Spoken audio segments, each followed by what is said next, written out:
Bonsoir à tous. J'ai trouvé ce reportage très pertinent que j'aimerais partager avec vous. Il s'agit d'un Africain, plus précisément un Camerounais, qui s'est lancé le défi de construire la plus grande ferme de poulets moderne au Cameroun. Pour ceux qui ne savent pas, le secteur de l'élevage au Cameroun est très compétitif, dominé par des acteurs historiques. Nous avons par exemple la compagnie fermière du Cameroun, située à Bankomo, une filiale du groupe SABC. Nous avons la ferme de Banjok, parmi tant d'autres, qui vise à renforcer l'autosuffisance alimentaire au Cameroun. Et la toute nouvelle ferme, celle de Bamendjou, qui vise une capacité initiale de 80 000 poules pondeuses et une poussinière de 40 000 sujets. Je vous laisse suivre le reportage et on se retrouve juste après. Voici le tout nouveau fleuron de la filière volaille au Cameroun, implanté sur le sommet du quartier Bakan, dans l'arrondissement de Bamendjou. Une usine industrielle moderne avec plusieurs composantes qui intègrent toutes les étapes de la chaîne de production de une unité de production d'aliments, une poussinière et un poulailler d'une capacité de 40 000 poulets. Ici, la technologie est omniprésente. Presque tout est automatisé. D'autres bâtiments sont d'abord très modernes, avec l'avantage que les aliments ne seront non pas manipulés par les hommes, elles seront manipulées automatiquement. Les poulets ne seront pas sur le sol. Il y a moins de risques de maladies, que ce soit pour les poulets, que ce soit pour les hommes qui y travaillent dedans. Il y a les convoyeurs d'aliments, les convoyeurs d'œufs, toutes les lignes d'eau qui sont contrôlées par les machines, même jusqu'à la consommation d'aliments. Ce qui fait que la qualité d'œufs qui sera sur le marché serait réellement de bonne qualité pour notre consommation.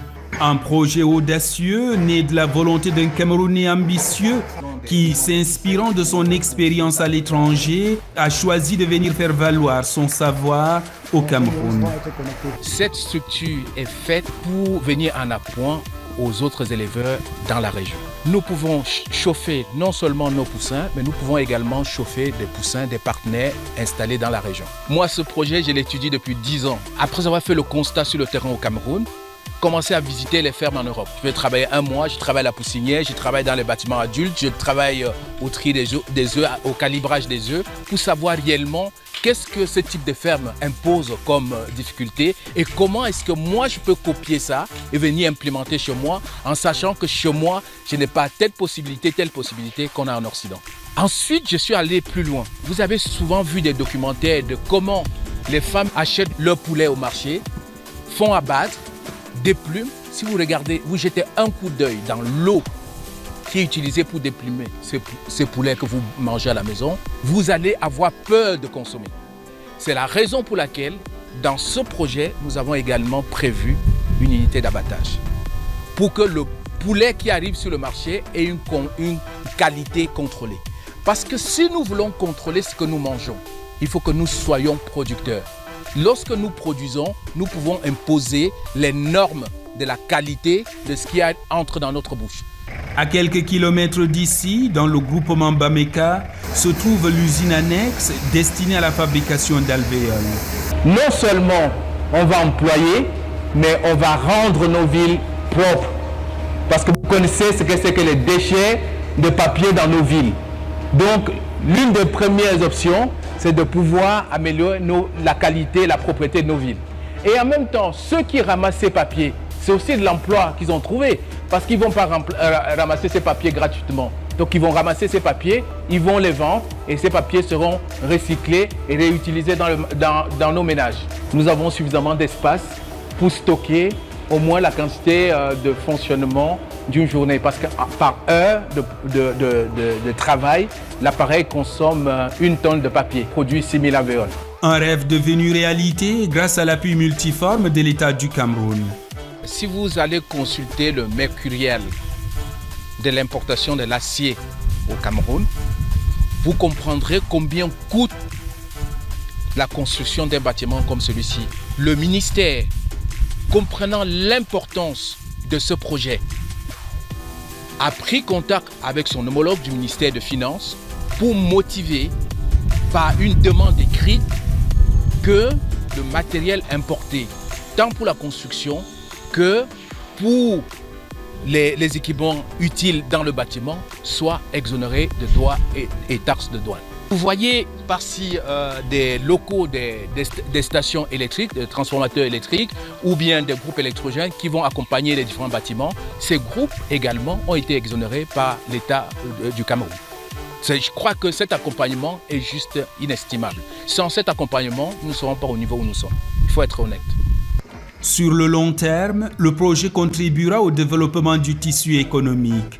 Et même si la technologie occupe une place importante, il en résultera de nombreuses opportunités d'emploi connexes. C'est un projet d'un grand envergure, donc je le félicite d'abord pour ça. Et ça va aussi créer des emplois pour les jeunes enfants de coin et même d'autres Camerounais qui cherchent des emplois. On a constaté même sur le terrain là-bas que c'est les Camerounais même qui sont en train de monter les bâtiments là, quelque chose qui est tellement important. Ça veut dire que l'expertise est aussi transférée au Cameroun. Parce qu'on voit ce qu'ils sont en train de faire, c'est les techniciens locaux qui sont en train de monter les bâtiments et même les équipements, guidés seulement par un expert qui est venu d'ailleurs. En comptant sur l'accompagnement des pouvoirs publics, le promoteur ambitionne de faire une extension de l'usine. Les premières livraisons sont attendues avant décembre 2024.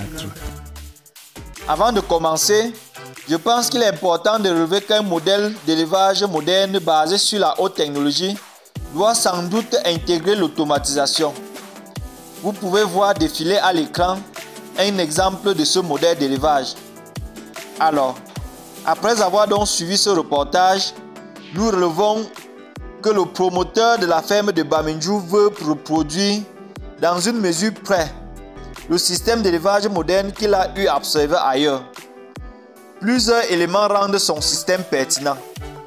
Nous avons d'abord une usine moderne qui comprend la chaîne de production de l'aliment, une poussinière d'une capacité de 40 000 poussins, un poulailler d'une capacité aussi de 40 000 sujets. Nous avons ensuite le modèle qui est lui-même automatisé, ce qui représente une avancée significative permettant non seulement d'améliorer l'efficacité mais aussi la productivité. Quand on mentionne l'automatisation de cette ferme, on voit ici le système de gestion de l'alimentation, le système de gestion d'eau et surtout la surveillance des animaux. Nous avons aussi l'utilisation d'un système intelligent pouvant permettre de prédire les besoins des sujets. Le système automatisé va sans doute permettre de diminuer le temps de travail, de réduire aussi le coût de la main-d'œuvre et enfin améliorer les soins apportés aux animaux. C'est un modèle très pertinent que chaque Africain devrait copier pour pouvoir révolutionner le secteur de l'élevage en Afrique et partout ailleurs. Et cela va sans doute permettre de lutter efficacement contre l'insécurité alimentaire qui est, comme nous le savons tous, un frein pour le développement de l'Afrique. Merci d'avoir donc suivi ce reportage. Je vous donne rendez-vous à très bientôt dans une prochaine vidéo.